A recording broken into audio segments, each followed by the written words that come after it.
for some guidance. Yeah, that's the word that they used. So students asked if they can give me the assignment so that I can have a look to see whether they are on the right track or not. And I'd like to emphasize, guys, that unfortunately, I only have a look at your assignment when I'm marking.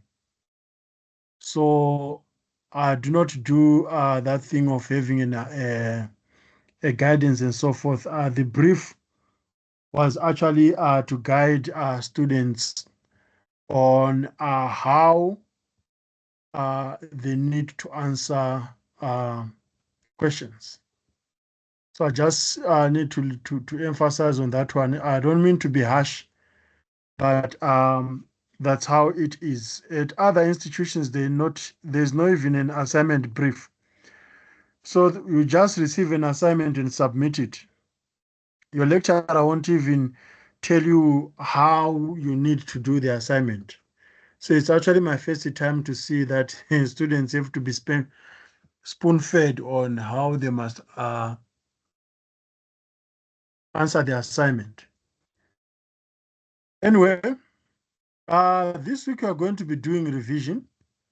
So just to recap, because we are moving towards Easter, and you guys are also busy with the assignments. So it wouldn't be ideal to then start new items today when you guys are working on an assignment. So we wouldn't want to confuse you otherwise with new information. Otherwise, I would like to do revision so that it's also an opportunity for you to work on some of the items on your assignment. So as you do revision, you realize that, oh man, on question 1.1, I was actually supposed to put products layers in this way, or on question 2.1, I was supposed to do this. So that's what we are going to be looking at today.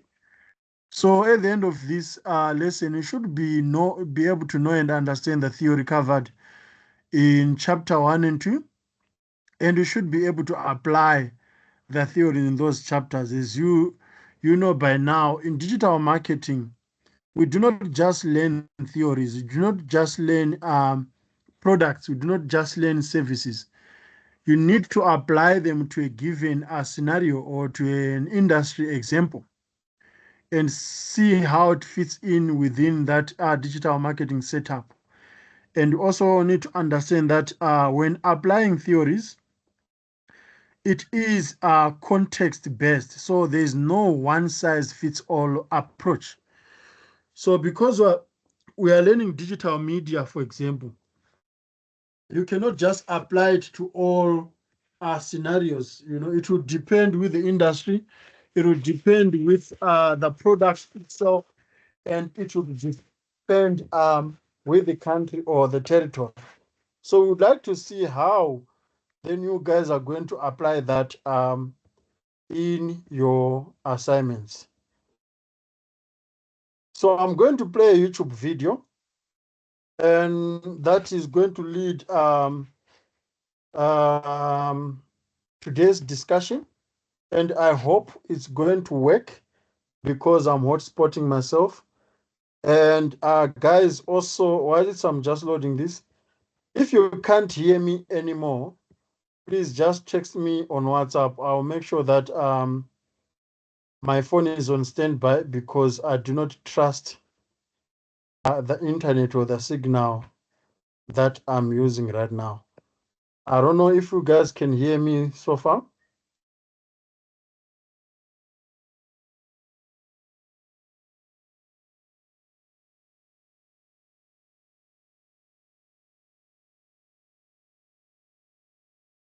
Can you guys hear me so far? Yes, I can hear you, sir. All right, perfect.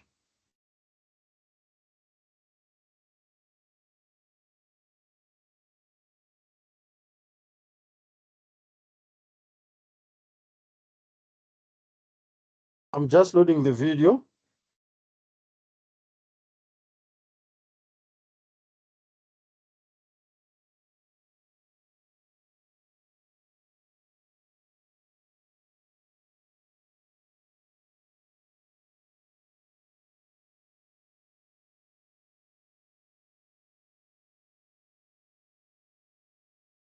Can you guys see the screen that I'm sharing?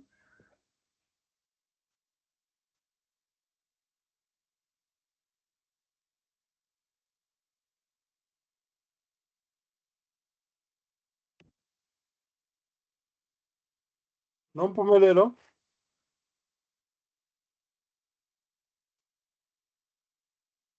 Yes, I can. Okay, thank you.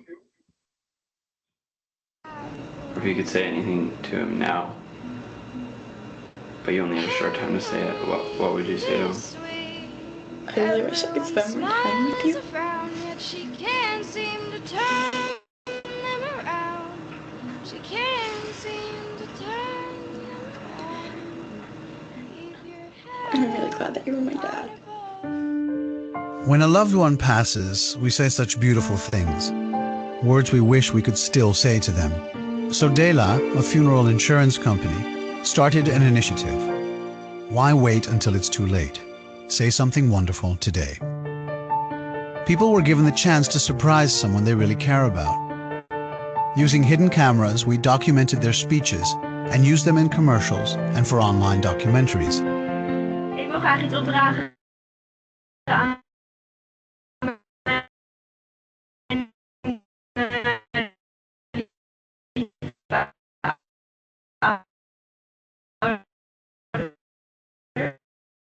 die hier zitten. Bedankt mama en pap. Vermogen. En voor alles wat jullie voor mij hebben gedaan. Pa, ik wil je bedanken voor de mooie jaren hier. En dat niet alleen. Ik ben nu een aantal maanden getrouwd en je hebt mij enorm geholpen met klussen. Eigenlijk sta je altijd voor me klaar. Pa, ik zeg het niet vaak, maar ik hou van je. Je bent een super zoon in moeilijke tijden en in gewone tijden. Dank je wel, lieve jongen. Waarom zou je eigenlijk wachten met iemand bedanken als het ook nu kan? Geld doet me voor de rest niks, maar als ik dit zo'n bedankje krijg, dan dat vind ik het fantastisch. We also created newspaper ads with just one word, dear. People were inspired to fill in the rest, to show their love. They could upload these thoughts on our special website. Using the messages written on the ads, we created outdoor posters. Each poster was unique and personal, and displayed locally, where the person it was intended for could see it. We took over a TV channel for an evening, so people could broadcast their love, live on television. People don't want to think about death, but this campaign made them realize even more what life is about. For the first time ever, a funeral insurance company achieved a position among the top 10 best-known brands in the Netherlands. The amount of insured capital grew by 50%. But more importantly, Holland became a little more loving, thanks to our message. Why wait until it's too late? Say something wonderful today.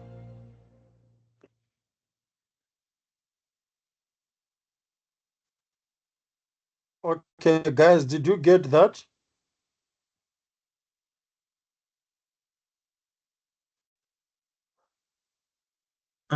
Yeah, I think it was sort of, if I could summarize it, it looked like was it like an advertisement for like a life cover or something?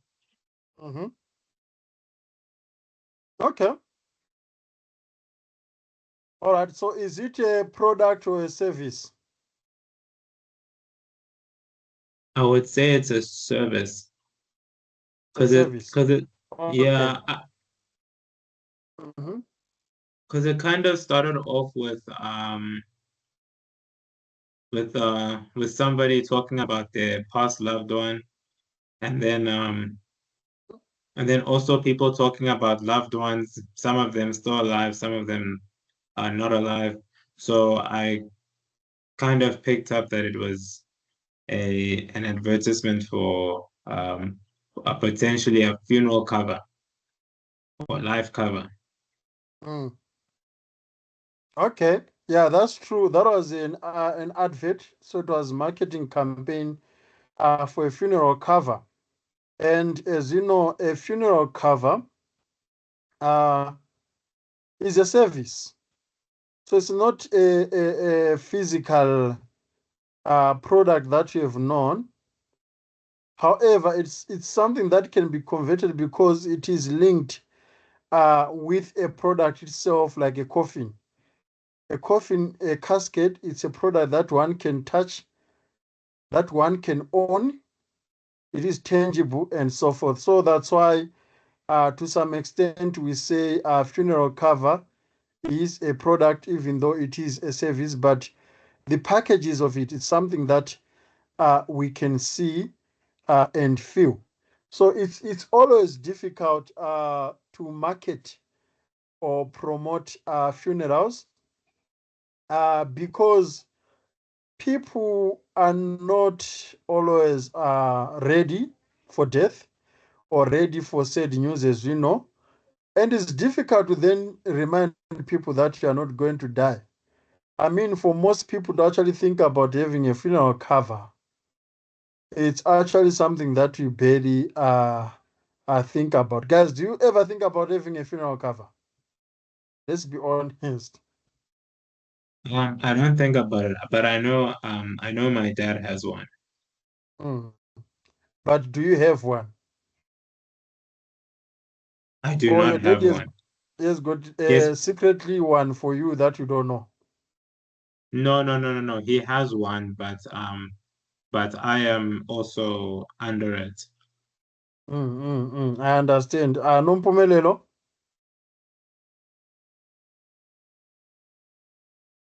I do have one.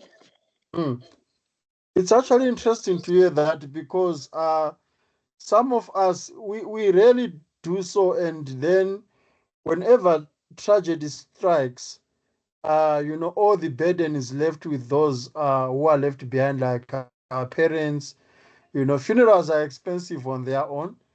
To bring people to come and eat, and all those expenses are for the morgue, the mortuary, the undertaker and stuff like that. It's always difficult.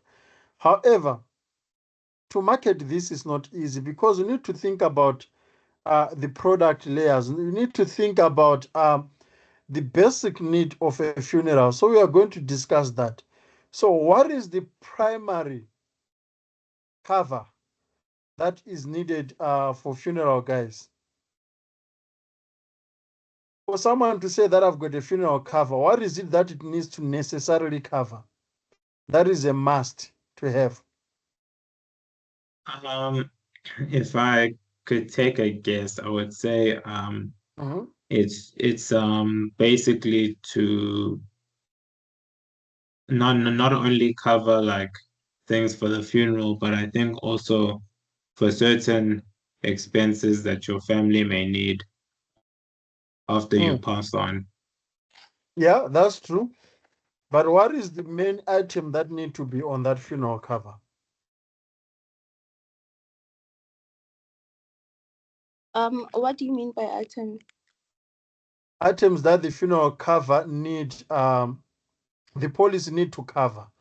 Like, is it food that people are going to eat? Is Is it it not transport? is it not maybe the coffin that you're Mm. Yes. that you're burying Mm. your loved one in? So that's true. So the main thing, the primary um, product for a funeral cover is the coffin.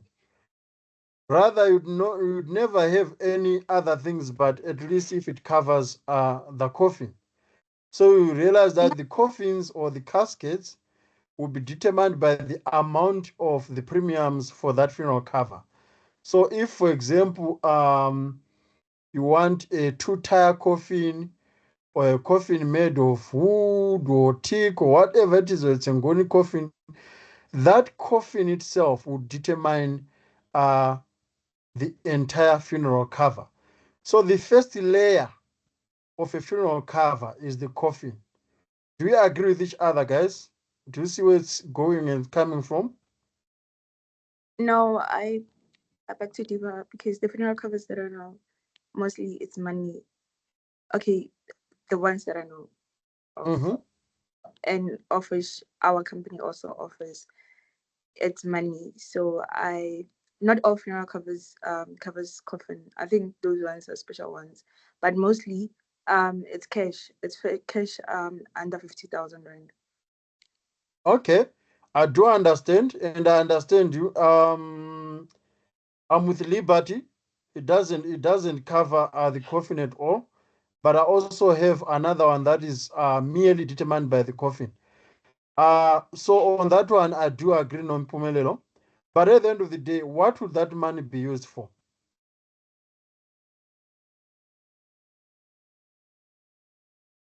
Yeah, it will be used for that because remember, Mm, it's a little money because it's just mm, for to assist with funeral arrangements like groceries, mm, um, maybe transport things. But mainly, most people have life covers, of which they cover the bigger mm. portion of. Oh. Yeah, true. Or maybe if we put it this way, the main expense when someone dies, what is it that people think about first? Like, the family that is bereaved that they've lost that person. The first thing for them to think when arranging a funeral, isn't it the coffin? And also, while we are on that, I know that nowadays people have got many options. Some, what do you call this? They burn the body. There's the process. What is it called, guys? I just forgot the name. Sure. They cremate. So some do cremation. So is a coffin still needed when you are cremating? Do you guys know? It is not. Because basically, in the process of cremation, you're basically burning the body to ash. So But then don't they burn it? Don't they burn it in a coffin? well, yes, yeah. I think you'll basically still need it. Mm. So I'm not sure, but yeah, to some extent, I do agree with you, Mpumelo, that No, some, pardon? it's not because most of the time when they cremate, they take those ashes home because they store them in the house. They Mm. wouldn't bury them. If they wanted to bury the body, they would buy a coffin and put the body. So the whole point of cremating someone, mostly they would take those ashes to the sea and scatter them to the sea or to the river. Um, but most people, especially white people, they will keep them in the house. Yeah, but wouldn't those ashes include the ash of a coffin? No, that's weird. That would be unusual because the whole point Mm.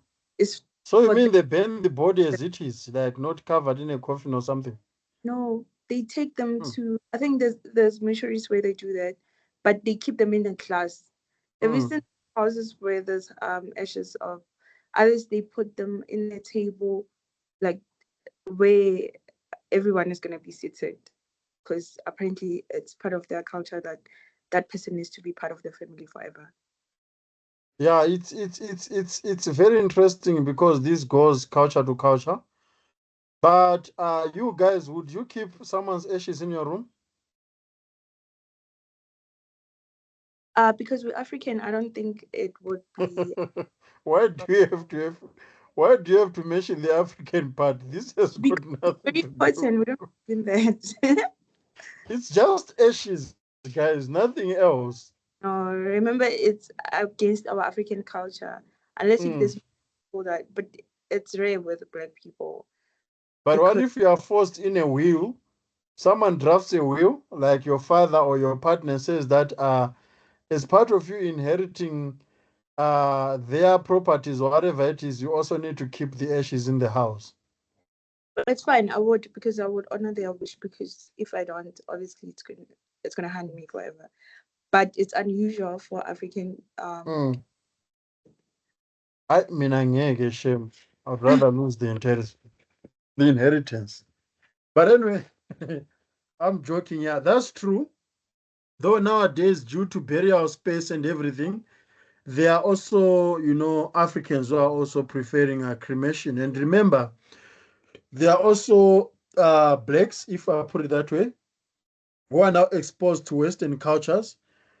who would make it their final wish that they want to be cremated. And they always say that you must respect a deceased wish, even if it wasn't on paper. But if they emphasized, that I want to be cremated, even if you're African, then you have to do it.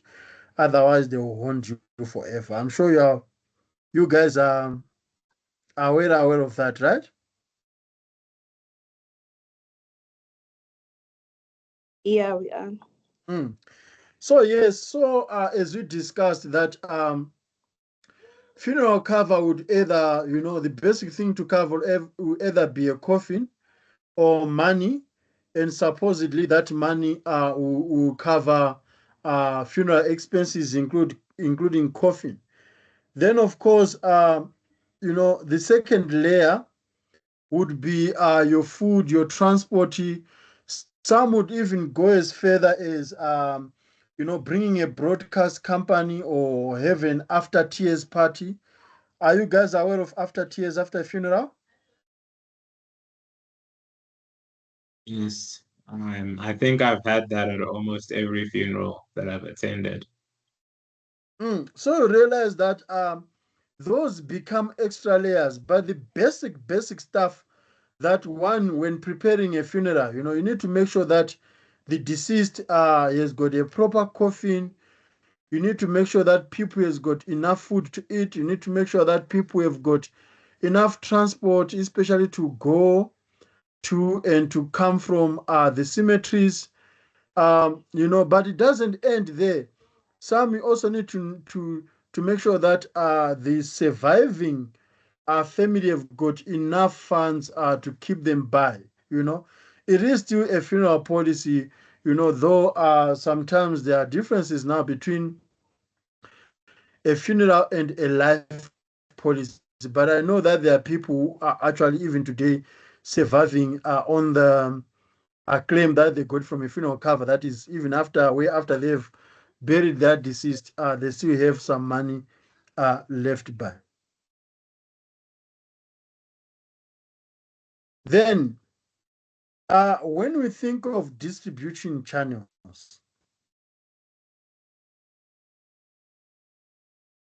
and we look at companies like Clientele, Hollard, what type of distribution channel would you make use of when you are running a campaign for a funeral cover?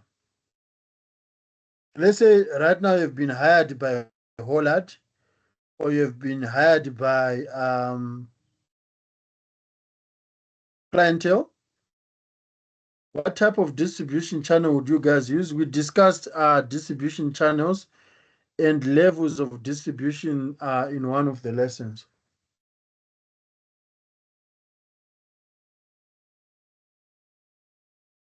Distribution channels are like media channels, right? Mm-hmm. Yeah, I would use television, community radio stations, and pamphlets in most black dominated areas. Because one thing I know is funeral covers mostly caters the black community than the white community, because white people, they believe in life covers more than funeral covers because of the amounts and what it covers. So the biggest clientele is the black community. Okay. All right. So especially when looking at Clientele, do you guys ever pay attention to their marketing information? I used to back then. I don't see a lot of. I mean, I know that they're there, but I barely see clientele ads on TV. It's either for, if I do, it's mostly the legal side rather than the life and funeral.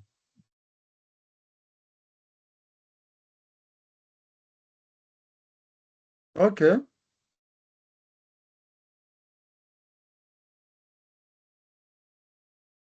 Yeah, as I say, you know, marketing funeral cover is always tricky because people always feel like you know, they are not yet ready to die. Then let's think about the levels of distribution. You know, remember we spoke about the zero level, which is direct to multi level with intermediaries like wholesalers and stuff like that. So would you sell insurance cover directly as a funeral cover?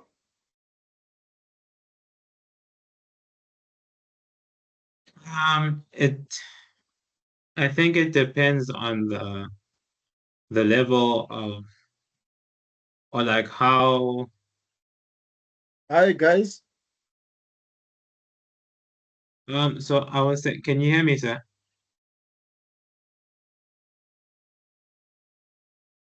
I can hear you, Maeso. Okay. So what I was saying is, in terms of in terms of how I would market it, it would be dependent on maybe like the funds that I would have, or I'm trying to put it into words about like sort of like I want to say like the level of where my business of where the business is at. So if it's like a Mm-hmm. starter, then Mm-hmm. maybe either directly or maybe going into the social media route like TikTok and using Instagram Reels, because then that's how you get more people to see it. But yeah, if that makes sense. Okay, it does. What about integrators? Wouldn't you use intermediaries? Those online aggregators. Guys, do you know Hippo? Yes, I know Hippo. So wouldn't you think about using Hippo, for example? I mean, I don't know much about Hippo, but if the information is accurate to what they to what they or rather if the insurance itself stands out to the way it's being advertised, then yes. Okay. Nompumelo, do you know Hippo? Yes, I know. I know it. Okay, so It's sorry, can you hear me? yes, I can hear you. You can continue. You said It's an online service where you can compare codes, and yes. yeah, I think that'll be a good idea actually to use So that. it means that you are using an intermediary. So Hippo is like an online aggregator where you can compare codes for different players within that sector. If it's funeral cover, for example, short-term insurance, you can always use Hippo. So Hippo is like your price check for insurance. So can you see how we are applying the stuff we learn in class to real life scenarios, guys?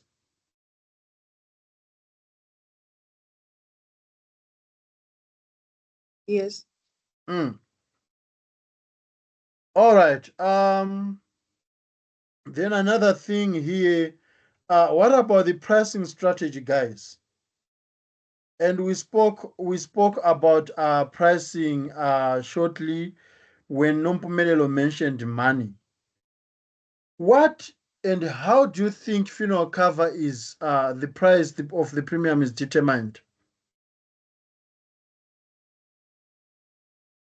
From a It's general point of view.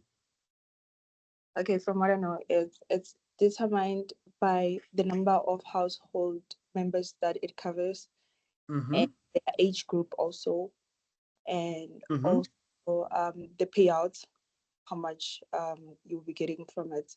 So I know the financial part of it, because I don't actually have a funeral cover that has a coffin or whatever. I know the ones that provides money. So those ones, it's age. So if you are, let's say, under 35, it will be cheaper than someone who's 60, and also the money. Okay. Yeah, I do understand you. So for me, I know both because I've got both. So is to add on what Pumelelo has just mentioned, non Pumelelo, is that so they look at the risks. Remember, this is insurance. So they look at the amount of risk that they can incur from an individual. Before we look at the number of households, we look at individuals. Who are they? Where are they based? What is it that they do in life? So, for example, this is just a risk determined by actuarial science. Actuarial science is about how long people are likely to live within a specific area. So, for example, statistics will say someone who lives in Sandton is highly to live longer than someone who lives in Nyanga or in Alex, because the security risk in Sandton would be much better compared to the security risks in Alex, right? First of all. Then they also look at the age. This one is 65. The risk is too high because it's old. Many old people have got old age diseases and stuff like that. But if you are young, it means that the risk is low because you are still energetic and you are not prone to old age diseases. They also look at the kind of a job that you do. For example, if you work in the mine, chances of you meeting danger there are very high than someone who works in the office because you're dealing with machinery and all the stuff, accidents might happen there. I don't know. Am I making any sense, guys? Yeah, but you might be wrong with funeral covers. Funeral covers, they don't do lifestyle check and where you stay. It's only life covers that do that. A funeral cover, they just check your age, honestly. So life Okay.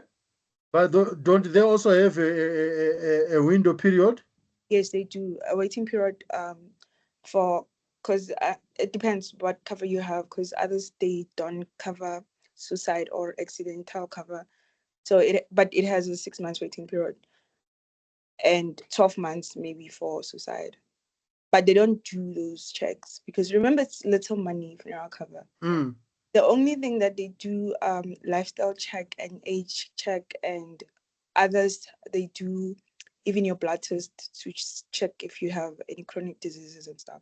It's only life covers. Because Okay. All right. I thought life cover actually goes beyond that. They'll ask you whether you smoke or you don't smoke, you drink or don't drink. So I was thinking that life cover actually go deeper than that, even your vacations and so forth.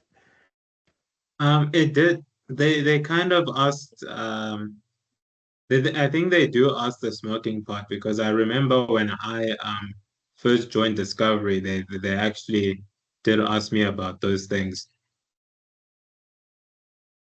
Mm. Yeah, you mean, guys? I'm also learning. I'm not in that industry, so yeah, I'm finding these fascinating, especially the insights that I'm getting from you. But I've also myself I've learned, especially from a pricing point of view, because we're discussing price here. I've also learned that insurance providers always look for, those tiny things, not to give out the payout of the claim, even if it's little money. I don't know. What do you think, guys? yeah, they do because they look at, let's say it's a funeral cover. They check if you didn't skip payments, Mm-hmm. and also the people that you covered, it matches the names and the date of birth. Because funeral covers, they're not really fussy about ID numbers and stuff, because you can have someone's date of birth and still put them on the funeral cover. They don't really need the full ID number. But when you claim, they will make sure that whatever that's on their paper matches with what they have. Okay.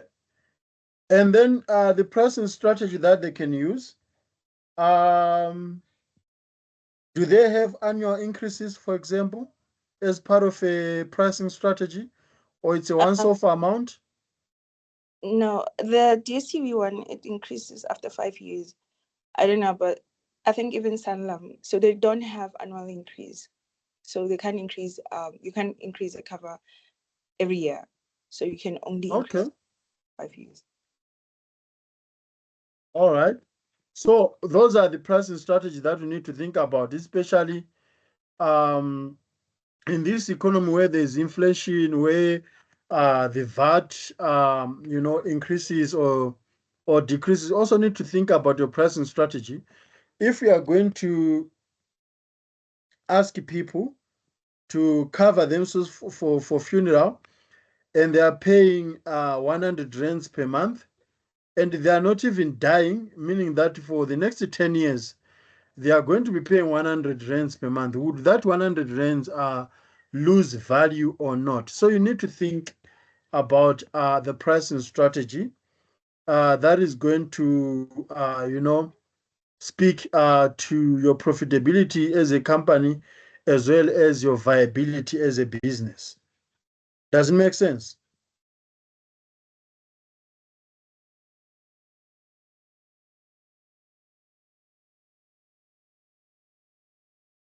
Yes, it Any does. questions so far?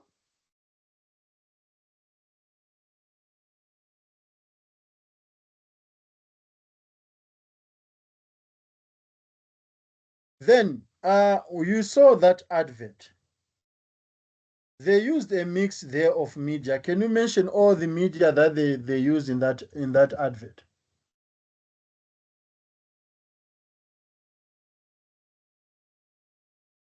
Was it only digital media? TV is part of traditional media, right?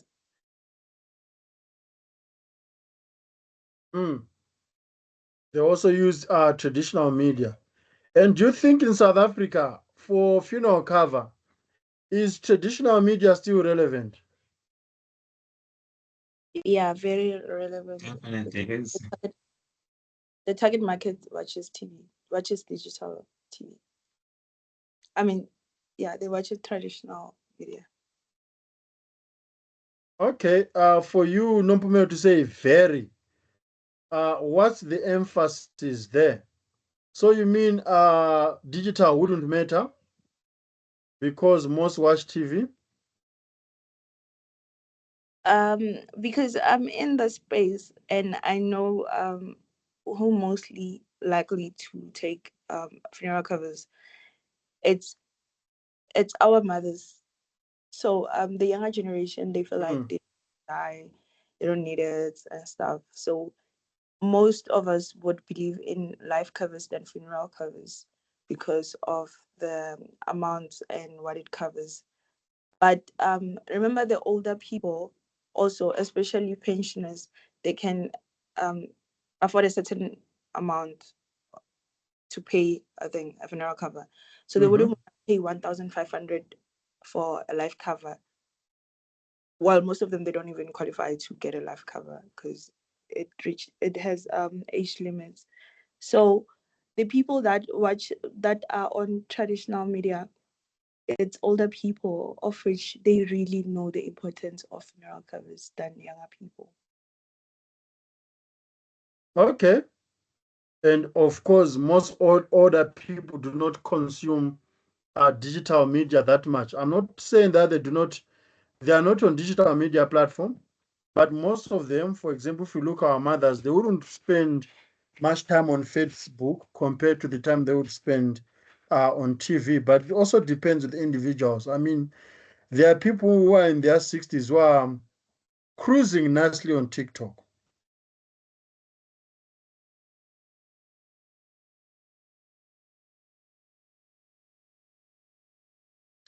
At least you agree with each other that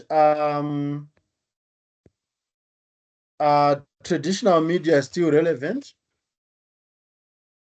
What kind of digital media channels, since you guys have mentioned that mostly it will be the elderly who prefer um, offline media, but what kind of digital media then would you use for to send out message related to funeral cover? SMSs. Because I think lately SMSs? I've seen that everything, like whatever you do, there'll be a little advertisement underneath. So you'll be once Mm-hmm. it's time, then they'll be like, buy airtime, blah blah, then join after what. Like they always find a way to advertise in whatever platforms that people consume. I think soon we'll be answering our phones. Before answering, you'll be getting an advert because well. Okay, but don't you feel like now there is a sort of like pushback from people, especially when it comes to insurance products? How many times have you ignored someone who is trying to sell you insurance? Cold calling you. I do all the time. Actually, I block all Hey, the you go to the extent of blocking. yeah, because I don't get telemarketers phone because there's a lot of scams. Remember, so if I Mm-hmm. want a product, I believe in a traditional way of going to an outlet. Let's say if I want an FNB cover or I want Sanlam, I would go there or I will contact them myself because I'm avoiding miscommunication. There's a lot of people that have taken products over the phone that they Mm. not even they don't even know about or they don't even they were not even told about the fine prints. So I still believe in face-to-face interaction or calling them myself. Okay. And you know that also during those phone calls, you might even end up giving out your personal information like your ID and, you know, opening up cans of worms like, identity theft and stuff like that. So it's always tricky. The reason why we are discussing these now, funeral insurance companies, like those who offer funeral cover, they have to be aware of this pushback that is coming from consumers, and understand that there's a lot of sensitivity, around cold calling and telemarketing, and in most cases, also, telemarketing, it comes as something that is so annoying, if I put it that way. And nowadays, most of them are also using automated phone calls like robocalls. I don't know if you guys have come across that yet. Yeah, that's the other reason I block those unknown calls because they'll be answering, then they'll be like, "Welcome to what, blah blah." Like, nah. Mm.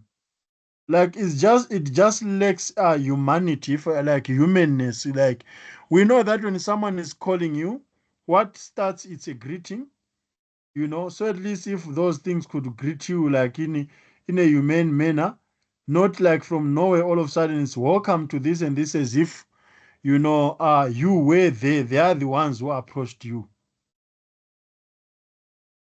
So that's actually interesting. So marketers for funeral companies that offer funeral covers, they need to think about the media channels to use and how viable those media channels are.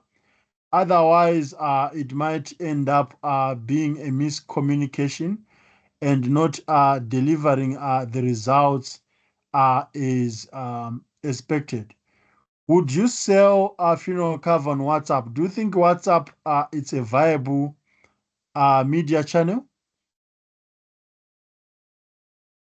I mean, it could be, but it's also, with the with a lot of things going digital, it can also be open to scam.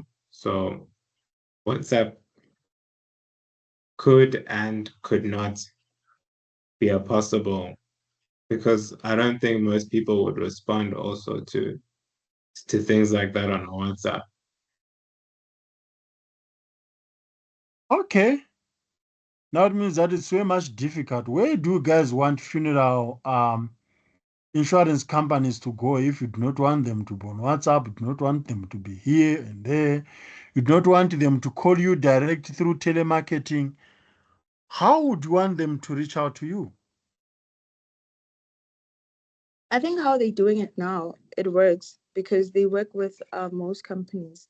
Like let's say Sanlam will be underwriting an insurance for multi-choice or for discovery. So when you have an discovery medical aid, they'll tell you that Mm-hmm. we also offer funeral cover, because remember it's a trusted brand that you've been using. Yes. Once they tell you that they also offer this, and because you have that other product, it's easier for you to take it, because obviously discovery, it will have underwriters for let's say life covers and funeral covers. Okay. So it's easier to go to a brand that you already use. I think they've discovered that strategy now, because it's same as the banks. Remember, the banks never used to have funeral covers, but because Yes. clients, they would go there and be like, we also offer funeral cover that is underwritten by Holland, but because you bank with FNB, you will take it because it goes off your account and it's easier.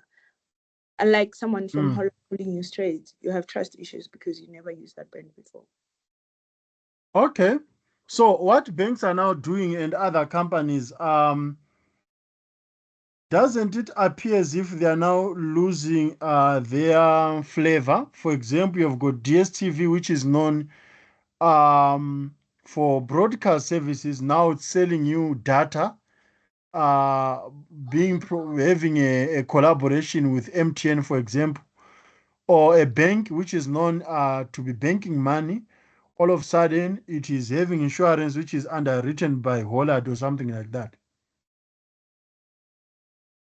No, actually, people prefer a one-stop shop. Like, I would rather have a medical aid with Discovery, household insurance with Discovery, have a life cover with Discovery, because I know that I pay everything at once. I don't have to deal with Discovery, go deal with Holland, go deal with MTN. So others, well, most customers, they they prefer that actually. Okay. So you guys would rather say that you understand the strategies that these companies are doing, like you can get it that it's part of their campaigns to have a broader reach, use multiple distribution levels, like you as Holland, you are now distributing your services via intermediaries like banks, because that's what we are actually learning in class. Yes, true. Because before you do those things, you do a market research. So I once did a Mm. market research for a television that DSTV wanted to launch. So what people would prefer, would you prefer to have a TV that is branded DSTV that offers all DSTV channels, unlike you going to Samsung getting a TV and coming back to DSTV and getting a decoder? So Okay. most will be, so there's, before we launch a product, there'll be a market research for like maybe 200 people that will do the survey and stuff. Then So realize that market research is actually essential, whenever you are embarking on a campaign, because without it, you wouldn't know the customer insights, you wouldn't know the customer sentiments as well, or the new trends that are emerging, from the society itself, and how changes are actually enabling the way customers consume certain products and services. So it is always crucial to do customer research get as much deeper insights as possible. And the good thing is that most media platforms, as we discussed last week, looking at the 6 eyes of digital media, most media platforms are intelligent, meaning that they can provide you with customer insights. They can provide you with sentiment analysis to actually tell you, not accurately, but to give you some directions on what is it customers are thinking about.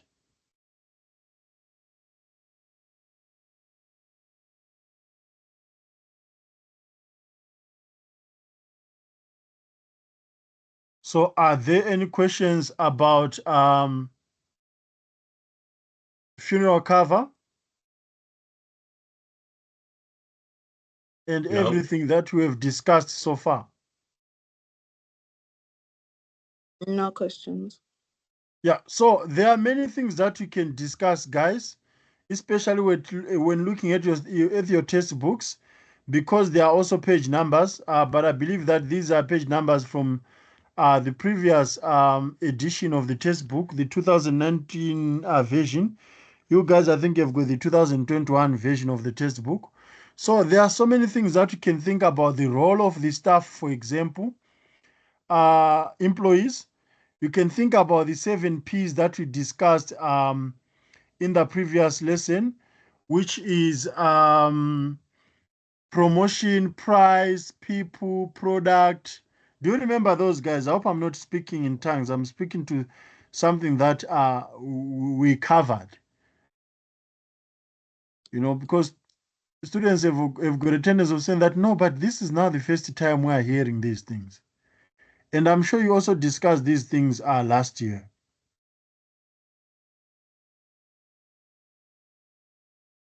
Yeah, I actually remember them from last year. So the 7 P's do matter here because it's not always about the product. Sometimes the product can be great, but the people who are involved in assisting you to get that product, if they turn you off, you can actually forget about the product, right?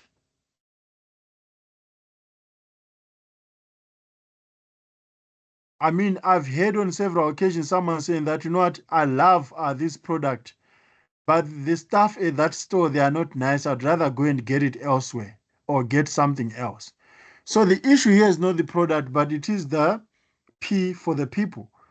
Or sometimes you love the product, but from a pricing point of view, you do not afford that product, or you afford it, but you think it's way much cheap for your liking, for your social status. Or you like how something is being promoted. So that's a P for promotion. But you do not necessarily like it. I mean, how many people are always talking about Nando's advertising and marketing? They do love the way Nando's do their advertising.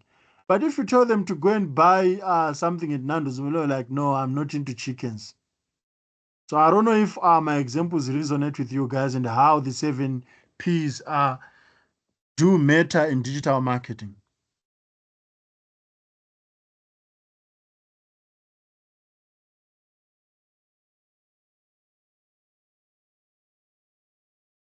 So all good? Yes, I'm all good, sir.